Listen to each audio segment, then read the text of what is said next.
All right, we're here now with Gore, Vidal, and Roy Cohn. Look, they're friendly. They're sitting next to each other. They look like chums. There's been no conflict so far.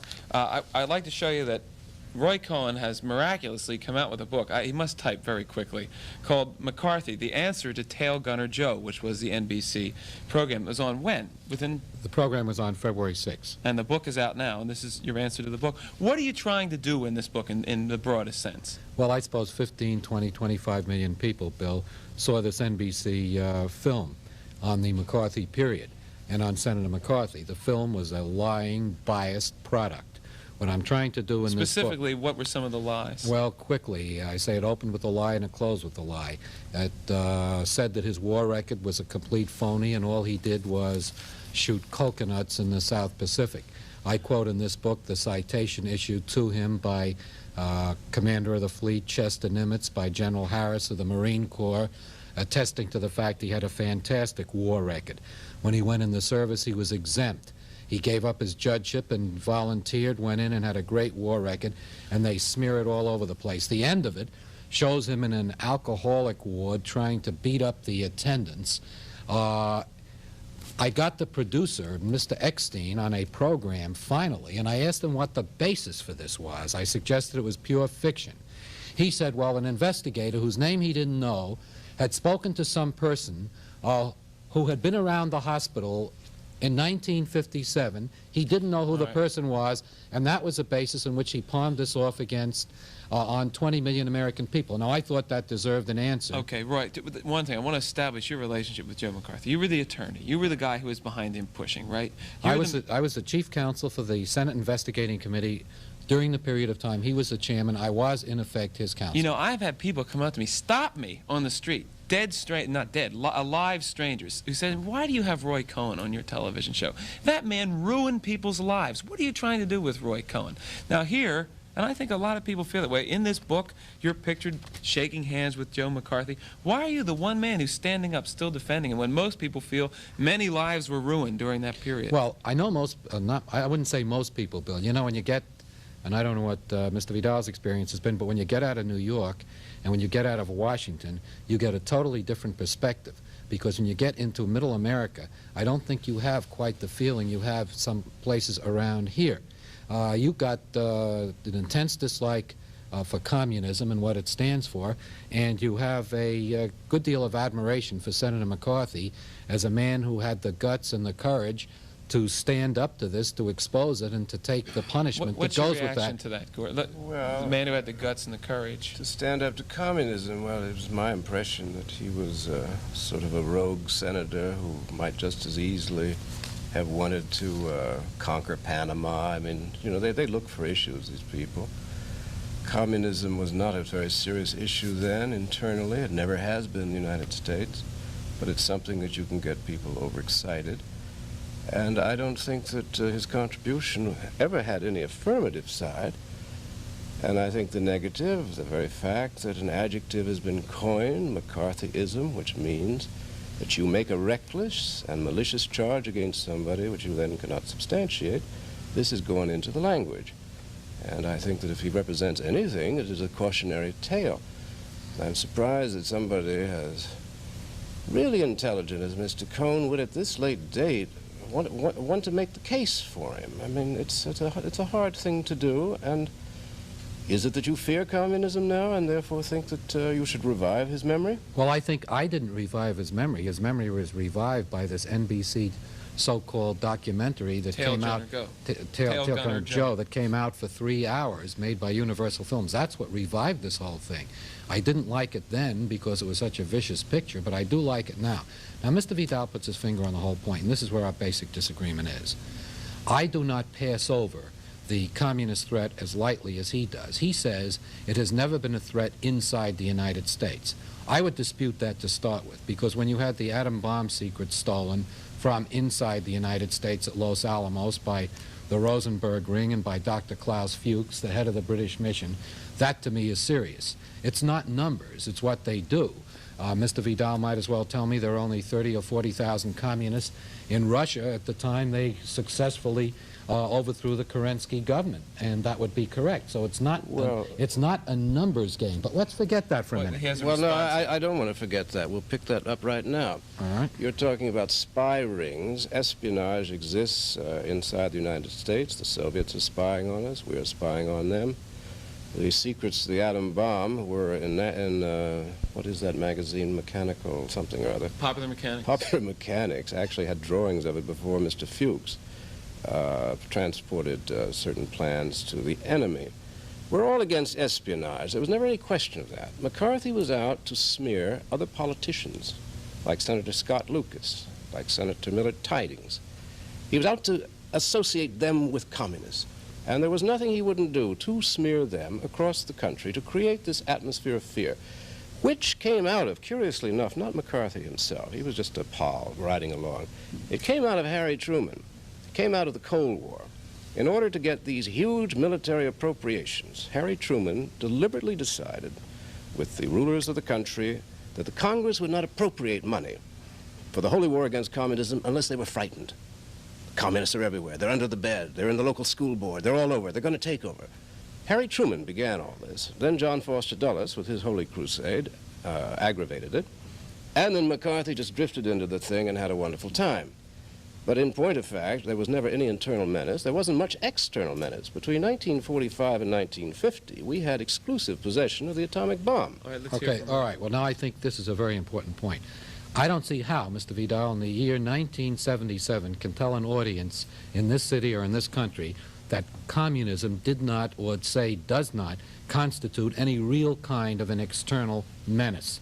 1/3 of the world lives under communist slavery, behind the Iron Curtain. That means hundreds of millions of people don't have the right to argue as we're doing here today. Read one newspaper, censored in advance, have one radio station, one television station, have the right to belief in God wiped out cold, everything which makes people tick, gone. And to say, and a system which is dedicated to the destruction of freedom throughout the world. We've seen what it's done in Cuba. We've seen what it did to Czechoslovakia when Dubček rose up. Hungary, Angola in the last year. And to blithely sit around and say, oh, it's just one of those things, which is one of those little things that some senator came along and made an issue out of it, seems to me, I would say that's not worthy of the intelligence which Mr. Vidal certainly has. Gore, we'll take a break and we'll come right back with you. I wish we didn't have to. Commercial. Run the film fast.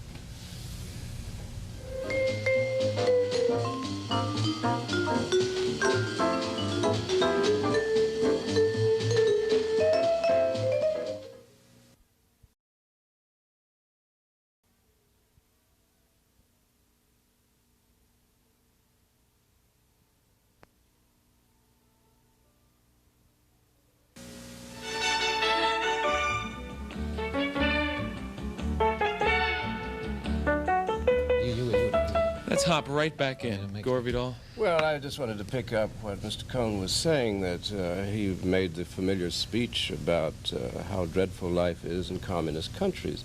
I think by and large that is true. I would question, I think the Cubans are better off under their present government than they were under that. You say they are? Batista, yeah, I would think so. The average person has a better life than he did before. When the mob was in there in the casinos, and it was a great rip-off place, a sort of whorehouse for the United States. It is no longer that. But in any case, I've never thought that Senator McCarthy ever had anything to do with external communism. There's nothing you could do about it. We were never given a mandate to regulate the internal affairs of any other country. This mandate was never given us by God or even by Congress. So therefore, any attempt made to suddenly say, well, these are awful governments. Of course they're awful governments. Some of them are, some of them aren't. So what? What we're talking about is smearing other Americans, preferably members of the Democratic Party, and trying to pretend that they are communists when indeed they are not. Well, that touches me. This country is about divided about evenly between conservatives and reactionaries. I mean, the idea that there's any far left of this country is madness. Fortunately, that's one of the good signs of the common sense of the American people, and I agree with you. The country is basically conservative today. By the way, I'm a Democrat, so I don't think McCarthy hired me as chief counsel, so I don't... Who promoted Major Peretz? A system promoted Major Perez.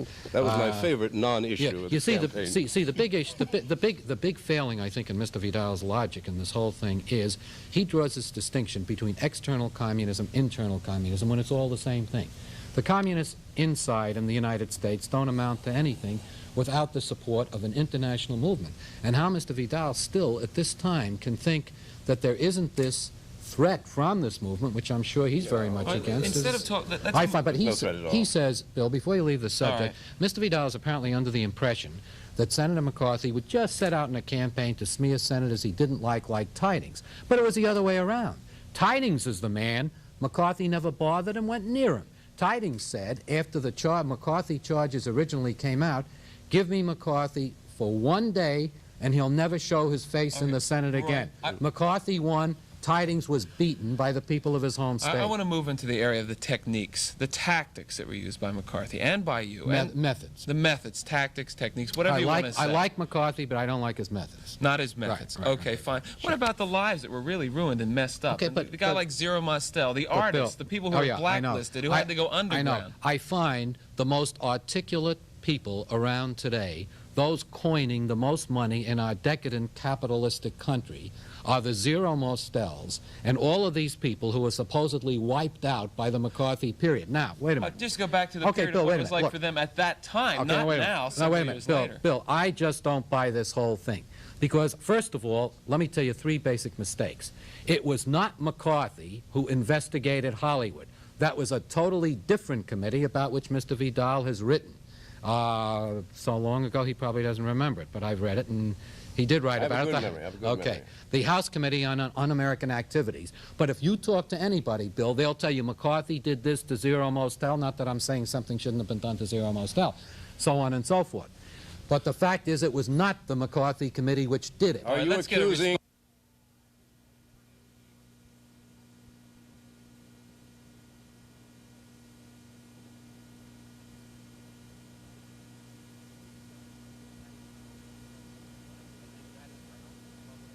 I think that is something a public is entitled to know, and I don't think we're supposed to pin medals on people any more than we would pin medals on people who supported Hitler or Nazi causes. I don't see the difference between Nazism and Hitler on the one hand and communism on the other hand. What do you I think see? they're both bad, and I don't like this double standard where we make heroes out of people who have been exposed for support of communist causes. Mr. Vidal. Well, maybe there was a point in making heroes out of the victims of a reckless, gallivanting intriguer.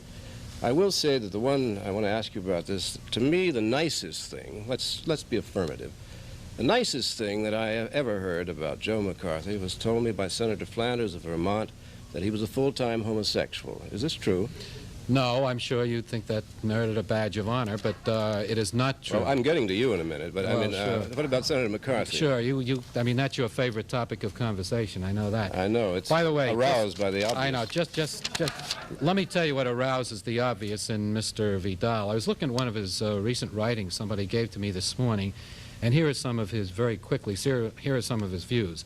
President Lyndon Johnson was certifiably mad and a genuine psycho. President Carter is corrupt and fits the bill for a perfect dictator, which he'll probably become. You're skipping. Go on. General MacArthur was a pompous... These are some of the lovely little things which Mr. Vidal just loves to throw around about people. And if he thinks I'm going to get into that game with him here today, it's a very good example of McCarthyism, the things he says about people. So at least you admit there is something called McCarthyism. Oh, of course there is. The Daily Worker coined the phrase McCarthyism. And what McCarthyism is what this Tail Gunner Joe movie did, and it's things like you've been saying on this program today. Of course there's such a thing as McCarthyism. Let's have We have a living exponent of it right here. Well, since you now agree with our premise that to be a reckless and malicious disregarder of the truth in what you say is indeed McCarthyism, if you agree that that term exists and therefore the eponymous or the original founder of the term... I'm glad you explained that word. I was indeed. going to call up Bill Buckley. I know. You would have got through to him very quickly. I hope so. But, so, in other words, the fact of this reckless bad man you agreed to, I'm kind of curious, watching you do the McCarthy tactic, reading out of context some things that I said, which are not exactly correct, but the spirit is right. Lyndon Johnson was indeed pretty mad part of the time. Toward the end of his regime, he kept saying that his feet were growing. And he was having he had some boots made, and he had blamed the guy who was making the boots. He said, my feet are growing, and he thought it was something in the water, fluorine probably, the right wing had put in there. I would say, I've made a joke about Carter. I said that if we ever have a dictator, it'll be somebody warm and folksy like Carter, like Arthur Godfrey. Douglas MacArthur, whom I probably knew a bit better than you, since I was born at West Point when he was commandant, and so I most of my life, was indeed about as pompous an ass as you could ever see on this scene. Well, you have so I think all of this is pretty much fair comment. You have a wonderful way of just tearing everybody apart, and then you obvious. Then you sit here and you start talking about what Senator McCarthy being embarked upon a career of saying unkind things or trying to destroy distinguished public servants when you've done a hatchet job, the like of which Senator McCarthy never could have attempted. What nonsense. I never did it in the form of a Senate committee, and I never called witnesses, and I never went round the law to have I realize your friend Mr. Shine brought back from the Army and Gentlemen, special we'll take favors a break. done. We'll be right back. You can keep talking, but you got to have a commercial.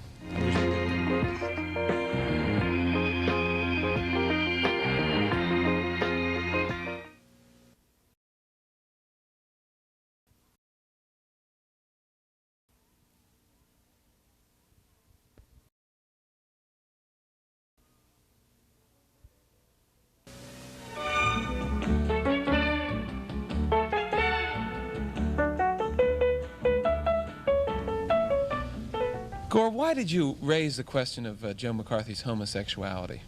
Well, it was much discussed, and I had a long talk with Senator Flanders. By the way, anybody who wants to know about Joe McCarthy, don't bother Mr. Cohn's book, though I'm sure it's brilliantly written and well argued.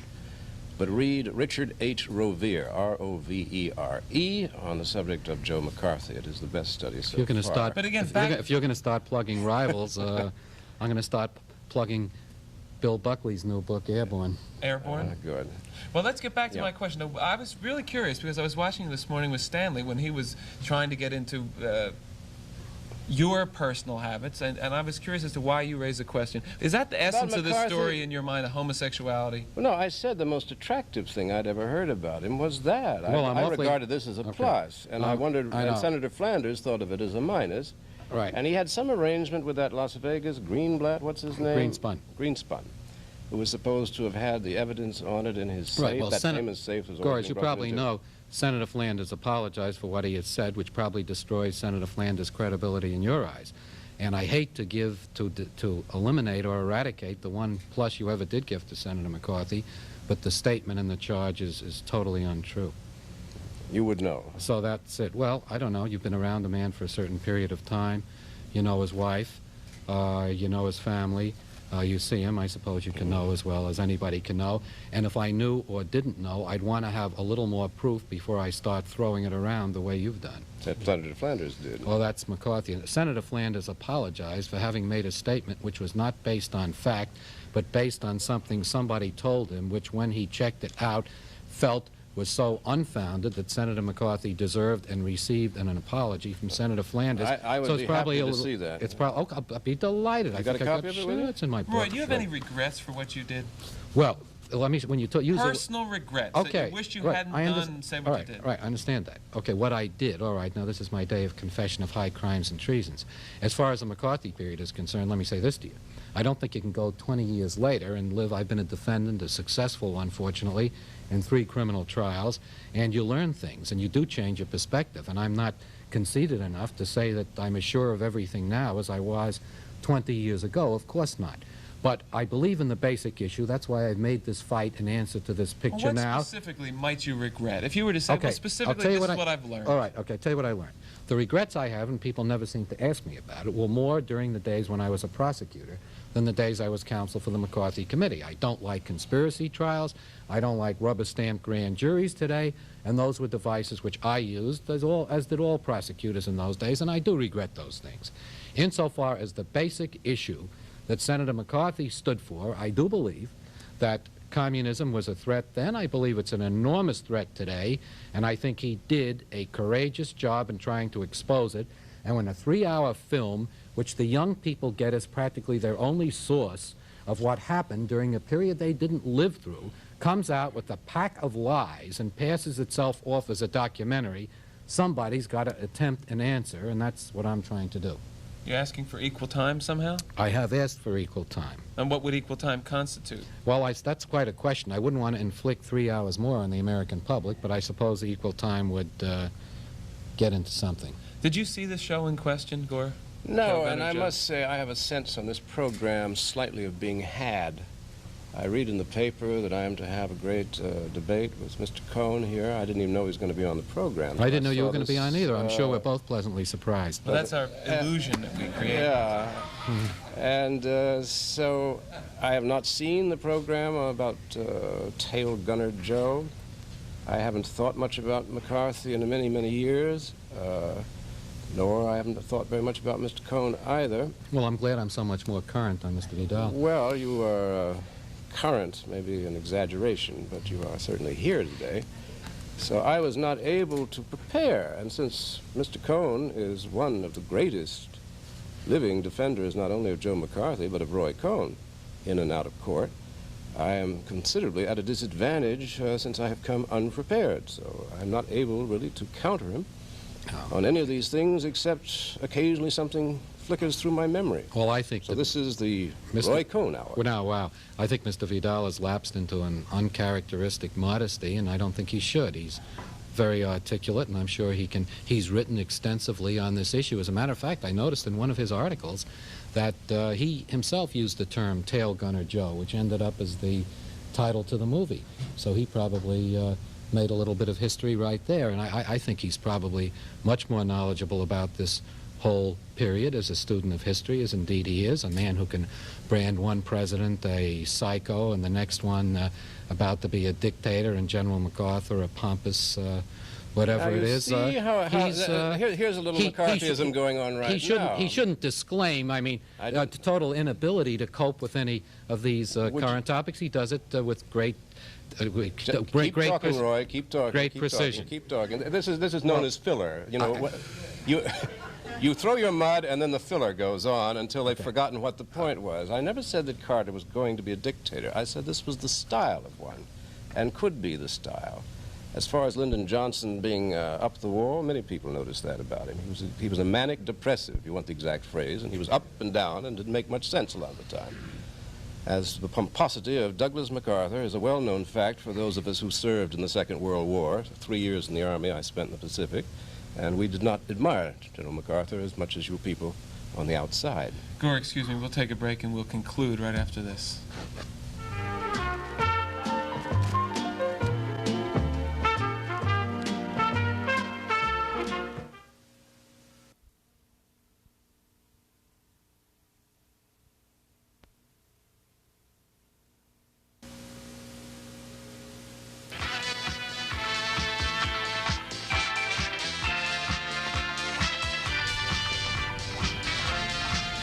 I said to Gore Vidal as we were going to commercial, I'm sorry if you have a sense of being had. Not our intention to manipulate you on that level. So let's take the minute or two that we have left to get into a couple of things you've recently said.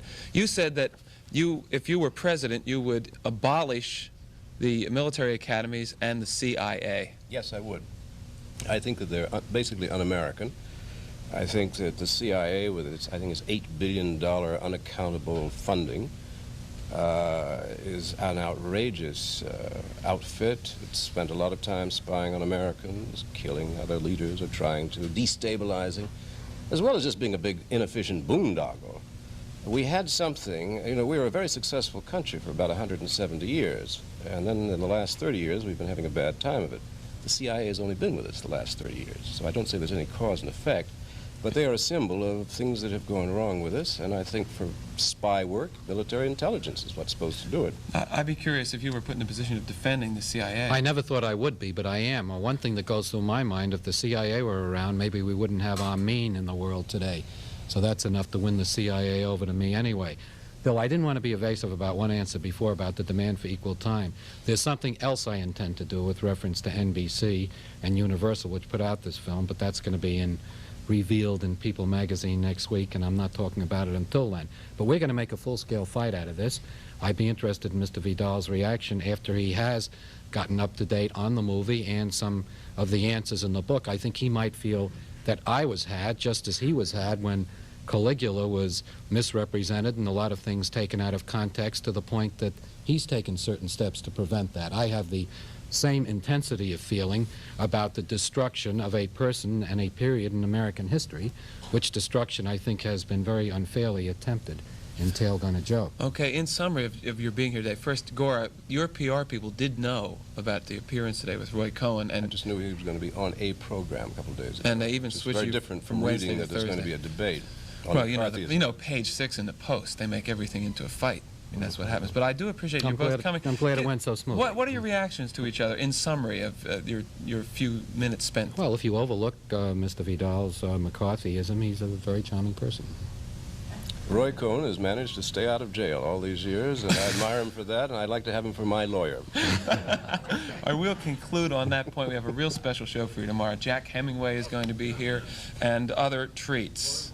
Lauren Hutton, oh, gee, I can hardly wait. I'll see you then at 1 o'clock, and thank you, gentlemen. Thanks for watching. Have a nice afternoon. It can't get any.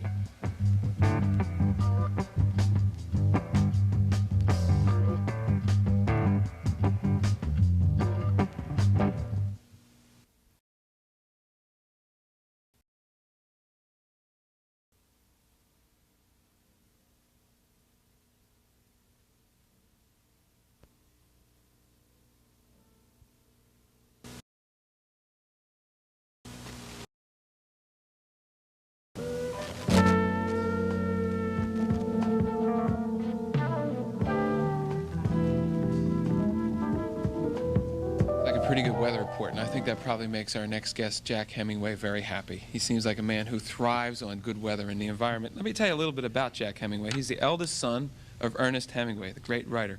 They say he's the world's greatest fly fisherman. Now, he probably modestly would say one of the greatest. He is a successful businessman. He left the stock market to go out to Idaho. He is the father of 3 talented daughters, Margot, Marielle, and Muffet Hemingway, and I welcome you here. Oh, thanks. Nice to have you, Jack. It's good to be here. You know, I get all kinds of information on guests, and I learn about them in different ways. For example, I read TV Guide about you this morning, Lauren. That's where I got the idea you were traveling by yourself. But I got such an interesting biography on this man. You have had such a life. I'd like to just take a couple minutes to stop and chat with you about some of the places you've been. Okay? Sure. The first 11 years of your life with your father, Ernest Hemingway, in Paris. Just in a stream of consciousness way, what are some of the things you still remember about your boyhood there? Bill, it's so, you know, I get a lot. I get asked a lot about, you know, what was it like to be in this sort of very important period, you know, literary period, you know, the great lost generation, all that. I was a little kid. Who cares? You know. Edith Sitwell, who's that? You know, you don't need her. Well, you know, there were all these people that a fellow. I used to get stories told to me by, you know, by famous writers who would be left at the house to babysit with me. You know. Who were some of your babysitters? Oh, gosh, I think Archie McLeish, who was a great, you know, who was a poet laureate in the United States at one time. Not poet Did laureate. he I forgot what bounce he you got. on his knee and read poetry to you? No, his wife did. You know, Uh-huh. so I made up my first poem, which was, you know, a one-liner. La belle chemise de Madame McLeish. It doesn't really rhyme. Well, you spoke, what, French and German before you learned English? Oh, yeah. Oh, well, I went over there. You know, I was born in Toronto and went over to France when I was 3 months old, Cool. and stayed there till I was 11. So And they your were nick- all characters. I mean, everybody Yeah. was a fantastic character, so it must Yeah. have seemed like the... Well, you know, it was great fun, and you know, my father was and this is one of the things that I always kind of. He's never portrayed as being funny, and he was a very funny, must have been. funny, Must have been. happy, Yeah. you know, lively person, fun to be around and exciting, and he was my hero, you know, as a little kid, and you know, until I was. What about him was your hero? Like, my father was my hero because he was a big athlete, and he was a great swimmer, and that's what I remembered about him. But your father was in some way, it was obviously his literary talents are Well, I never thought about literary That's what I mean. talents. What made him your hero, your dad? Well, I hate to say it because, you know, people are not into macho, or maybe they're coming back to it now with all the violence in films, you know. But, A lot of people are. but yeah, those fellows down in Washington were. But frankly, what I personally, I did, you know, I liked the fact that he was a hell of a boxer. And he'd been a sparring partner for Harry Greb, So you, and he was a good. And in fact, you I see was the a old man get in the ring. I was a sparring partner for some fighters that What he had was- down in Key West. Yeah? What was your best punch? I never had a very good one, actually. All right, now I want to move forward because there are a All right, lot of different places we could stop. During World War II, you were captured by the Germans, and you made 3 attempts to escape.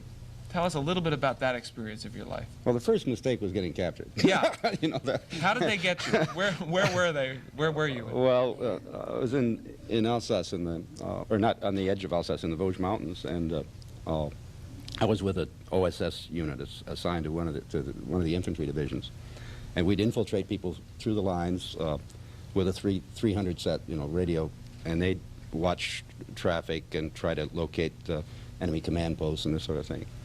And one time we'd been doing this stuff at night, and my boss, who, I don't want to say he wasn't brilliant, but... He wasn't. He got you all He did captured. what? Well, he decided that, Usual that story, we ought to walking try in doing the- this thing in the daytime. We could do twice as much, you know. and Efficiency and I was the guinea pig, and it didn't work. So they got you. When they, what was the first thing that happened when They they get captured everybody you? or just How Well, did first they of- nail you when they captured you, the German Well, troops? all of a sudden I felt sort of a shock in my right shoulder and arm, and hit the dirt, and there was kind of blood all over the place. And actually, the fellow with me was hit very badly. He was hit through the back and out the stomach, and he died a couple of hours later. But and then there was an American captain with me who lives here in New York, a very fine doctor, who was shot in the foot, and took a. Makes it turned so out tough to escape when well, they it shoot seemed- you in the foot like that. Well, the funny thing about it was that it seemed like a nothing wound. You know, I was this really miserable, messy thing, you know, with an armful of Jello, you know, and all this.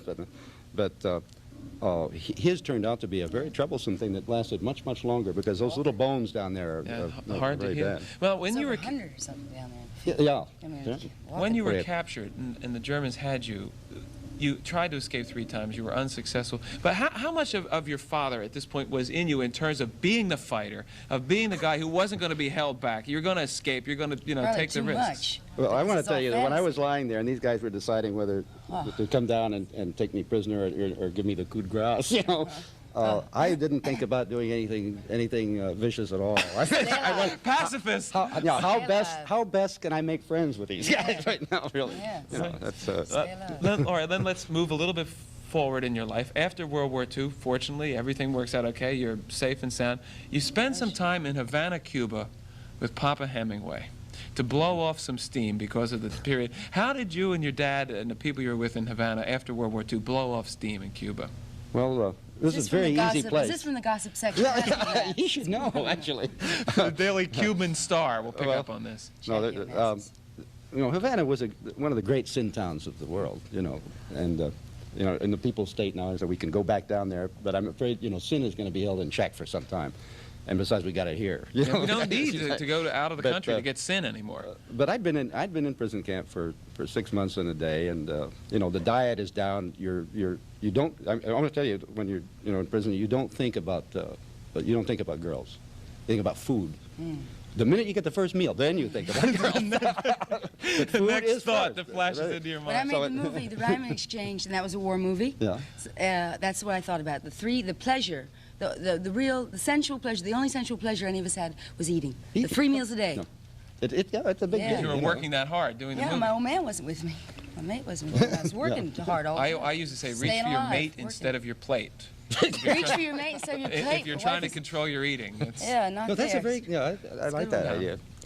we use I that. may but try anyway, it. I need it. I need help. so there you are. The question is, what did you do to blow off steam? You had your first meal. You started to think of women. Do you I went have to tell you Yeah. in detail? Not in gross detail, but in Well, fine detail. I learned a great deal that I hadn't imagined even before, and it was great fun. But I did it to excess. Let's say that. I did almost everything to excess. I think there was a big revolutionary necessity fever, for it. fever. Yeah. Yeah, but going I on think there. men watching now who are in the war, everybody can relate to that. When you're denied so much for so long, you have to compensate for it. That's how I feel. Yeah, I don't know if you have to overcompensate as much as I did, but it was great.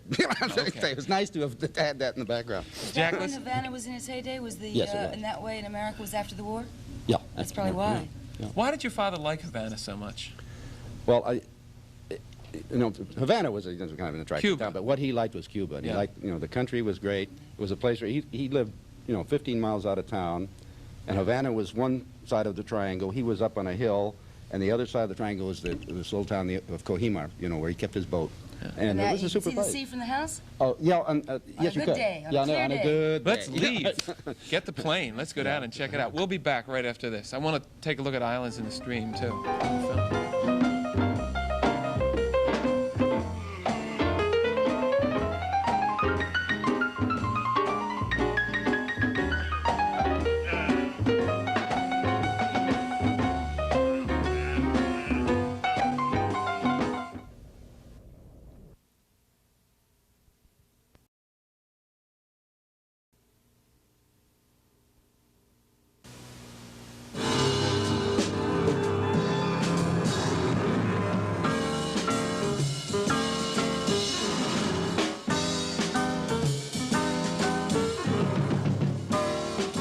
Well, it was Jack Hemingway on the left and his father, Ernest Hemingway, on the right. We continue a conversation. I found myself identifying, Jack, with one aspect of your life. You were very successful on Wall Street for quite a while, but you made a decision. I think that's an exaggeration. You weren't very successful? No, I was just kind of a family stockbroker. See, these are the things that I get this information. They told me you earned millions on Wall Street. No, really. They said yesterday, he earned millions on Wall Street. Then he left it all and went to Ohio. It sounds good. I mean, Except that's- Idaho. No, that's better. I did leave it all. I'd go to Idaho. Just tell us about the decision to leave whatever formal occupation one has to go hang out in Idaho and why you did it. Well, I've got to be brutally honest. Sure. Okay. Brutally honest. For the first time in my life, I could afford to leave the brokerage business. And That's it wasn't what I because said, I made a yes. fortune in it. It was You because made of, enough that you didn't have to do it anymore. Right, and I moved out there.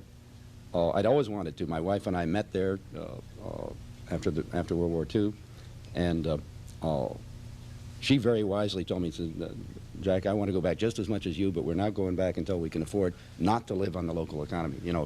to be dependent on the tourist trade the way you are at a ski resort place. So we made it. I got back there and got the house built, worrying about how I was going to pay for the house. I had a heart attack, That sort of set things up beautifully. You actually did? Yeah, I You had worried yourself in it? Oh, I did. I was a little overweight and all that stuff, Well, you Yeah, certainly because you were. look like you're in No, good well, shape I'm in now. better shape now than I was then. Well, I guess fly But, fishing probably, But fly casting. well, what happened was, as a result of the heart attack, I became a fish and game commissioner. I was sort of available to do anything, and started writing, a weekly column and a monthly column there, and so I've really lived all the things that I wanted to do all my life. I finally got to do them and even get paid. Yeah, It's how been did the nice. heart Do you attack? live on a reserve, like a game preserve? Uh, It is sort well, of it isn't- fish and game.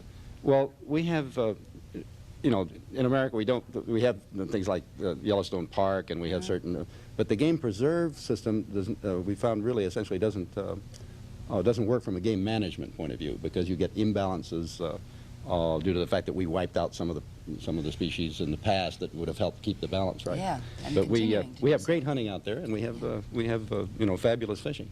Jack, I want to take a moment to get into one of the reasons why you flew all the way up here to be with us today, because Okay, you're interested in telling people about a movie called Islands in the Stream, Right. based on your father's, essentially the last book that was published.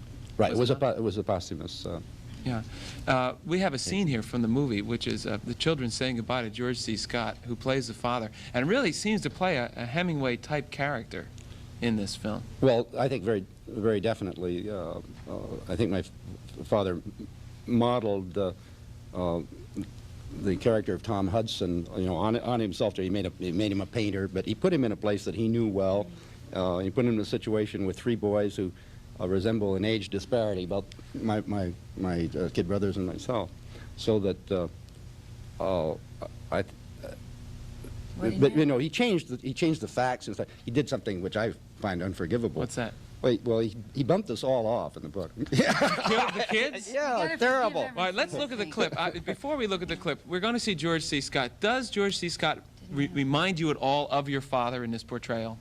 In one way, except that I find lacking the humor that I told you about before. All right, You know, let's roll the film and take a look. This is Most people don't Islands know in the that. Stream. No. George C. Scott, and we thank Paramount Pictures.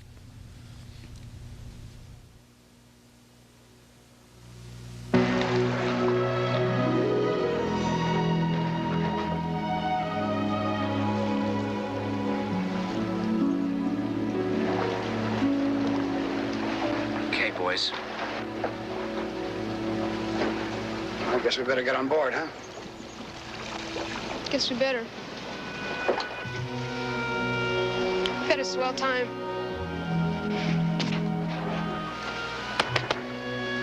Goodbye, Papa.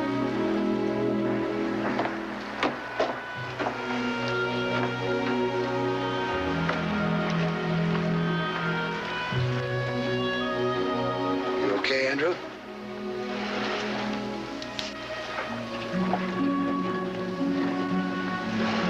Can't keep the plane waiting all day, you know. Papa, can I stay with you?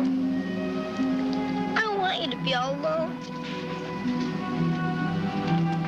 Well, be a good boy and take good care of your brother, okay? Bye, son.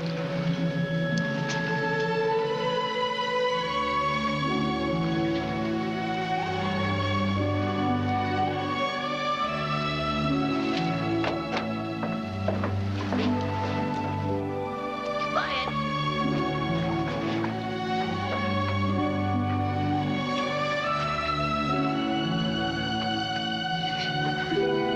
Goodbye.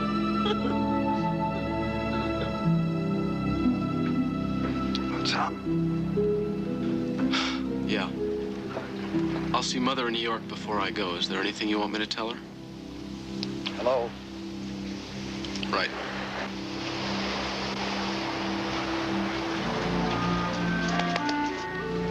Good luck, kid.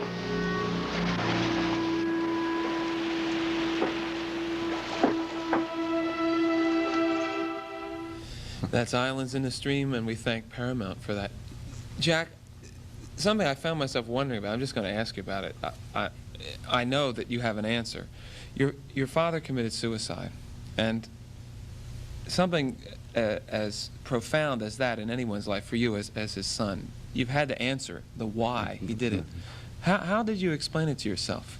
Well, I mean, there's sort of easy things, ways to explain it, but I think that you know, anything like this is a necessity very, very complex. And I think that it is a question of health, and I think in this case of mental health. It's something we didn't used to talk about before. And they must but, go together very closely. But it is. I mean, Physical and I suspect very much, you know, that there were some troubles, and he underwent some treatments, and he objected to the way the treatment. You know, they used to do electroshock therapy and this sort of thing, and I saw him about 5 or 6 months before he died, and you know, this enormous man, Yeah. vibrant person, had sort of shrunken up and become small. You know, it's a thing that you often see in people. You see it if you see somebody dead. You know, Really, I see it and in then you my- see it in Wanted people out. before they're going to die Yeah, too. You know, it's yeah. kind of a I frightening see thing. it in Worn out. my own father. He was in New York last summer, and I got him a ticket to the Democratic Convention, and I gave him a ticket, and he and his friend were walking across the street, and I saw my father walking in, and I thought, gee, he's small now. You know, he's 72 years old. He was such a big, robust man. It's a So shock. that's That's what when you you were saw. 6. And I saw this, but also he. I mean, it was just a thing. I think that now probably, you know, we know that these things are caused by chemical imbalances, and they can Yeah. be corrected. You know, and it would have been such an easy thing, but it was just a little bit before the time that these things could be done. Yeah. So you just apply your intelligence to understand. That's all you can do. Yes, well, you know, I think that for anybody to either say that it was an act of cowardice or an act of courage would be incorrect. I think it was a thought process that was not logical. That really had not the everything. basis that he is, that he was capable of. I think that he himself would never have chosen 10 years before under any circumstances to do this. Yeah. Jack, I appreciate your honesty and your directness on that, and because I think people loved your father so much, and it's something that I know I've wondered about. They either loved or hated him. Yeah. Well, they were Sometimes enriched both by at the him. same time, back and Greatly forth. enriched, I think. Greatly Sure. enriched by him and his work. big Let's giver. take a break and talk fishing when we come back, okay? We'll be back with Captain Frank Mungus after this.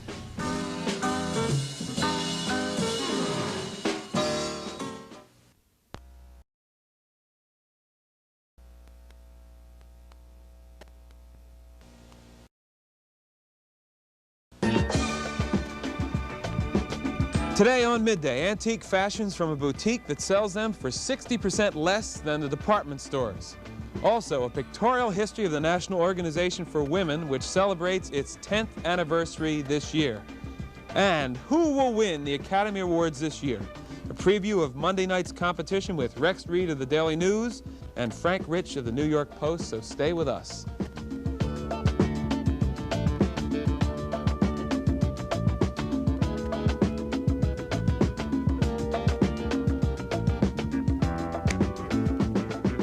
Nice to be with you. I'm Bill Boggs, and I'm real excited about what is happening to me within the next 24 hours. I'm heading out to Hollywood. I'm going to cover the Academy Awards for you. We'll be on tape tomorrow, Monday. Stuart Klein will be hosting the show. We'll set up a phone call with me. I'll go to the Academy Awards Monday night, take a plane at 10:30 or something like that from Los Angeles. Probably have to leave before the Best Picture is announced. Fly back here on what they call the Red Eye. Hit Kennedy Airport at 6:30 in the morning, and I'll be here Tuesday to tell you about what it was like in Hollywood at the Academy Awards. That should be fun. Also on today's show, we have a tennis lesson for you with Gary Walensky, one of the better teachers in New York, I would say. Good man. Do you remember the early part of the year, particularly when I came back from my vacation in Barbados, I told you that I had just signed with the William Morris office and that the entire Ford family had just signed with the famous talent agency, the William Morris office, and I thought that it might be interesting to kind of compare the progress of our careers. Well, let's update what's happened to the Ford family and what's happened to Bill Boggs, two clients of the William Morris office here in New York.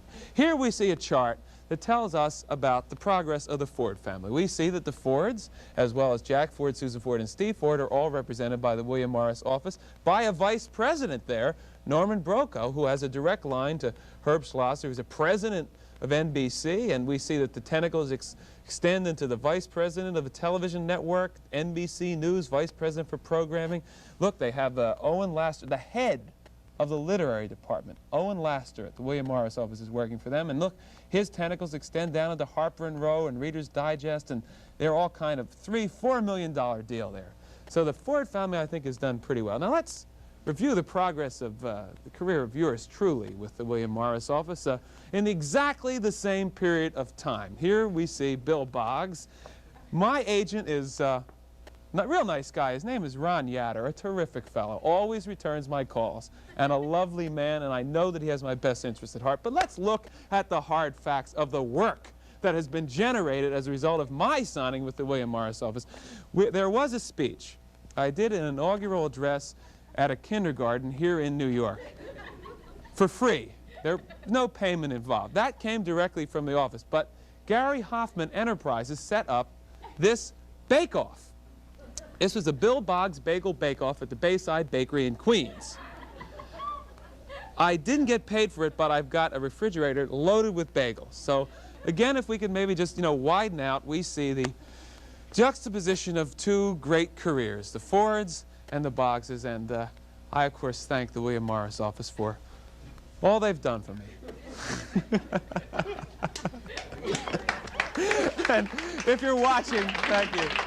If you're watching at the agency right now, I'm not really kidding.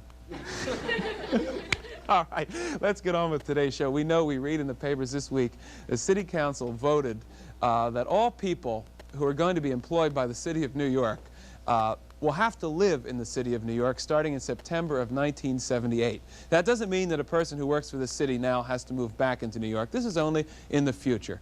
So starting in September of 1978, every person hired to work in the city must live in the city. The City Council voted on this. The vote was 35–1. Now we're going to discuss the one with the man who voted against it. His name is Thomas Manton, and Tom Manton is from Queens.